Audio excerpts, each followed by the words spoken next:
Miseensonni ABO lama obbo Lammii Beenyaa fi obbo Daawit Abdataa bakki geeffaman wallaalamuu maddeen gabaasanii jiru.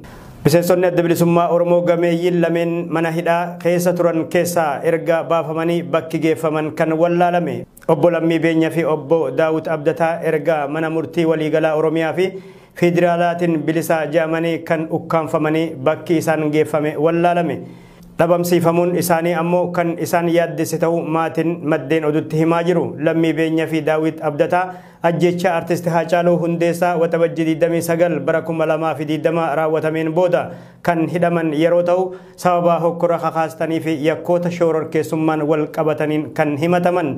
Muddee 23 bara 2020 keessa manni murtii waliigalaa Oromiyaa dhimma isaanii ilaalaa ture wabii qarshii 20,000 akka gadhiifaman kan murteesse. Erga gadhiifamanii booda kan poolisiin deebisee to'annoo jala oolche.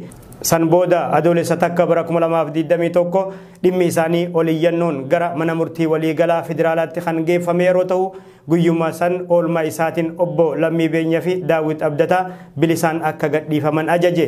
Garuu waajjirri poolisii magaalaa Mojoo ajaja mana murtii isaa dhaqqabee akkan kabajin abukaatonni hidhamtoota Oromoo obbo Boonaa Yaazoo maddeen oduutti himanii jiru. Garuu erga adoolessa 12 bara 2021 as bakka itti hidhamanii turanii waajjira poolisii magaalaa Mojoo keessaa baafamanii eessa akka geeffaman hin baramne. Taatee kanaan maatiin lubbuu isaaniif akka yaaddan maddeen oduutti himaa kan jiran.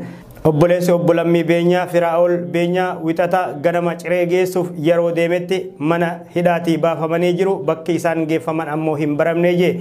Humnootiin nageenyaa Itoophiyaa ajaja mana murtii faallessan Oromoota mana hidhaatii gadhiifaman deebisanii hidhuun aadeffamaa dhufe.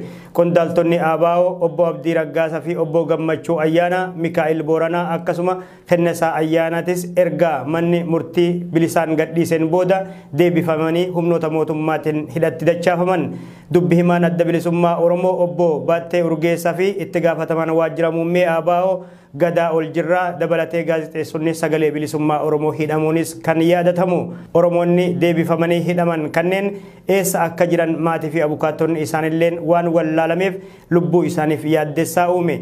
Kana malees hayyuu dureen adda bilisummaa Oromoo obbo Daawit Ibsaa erga Ebla Dabree kaasee mana jireenya isaanii keessatti hidhaa dhaabbataa keessatti argamu. Addi bilisummaa Oromoo dhiibbaalee itti cimerraa filannoo biyyaalessaa marsaa 6ffaa baranaa keessaa bahuunis kan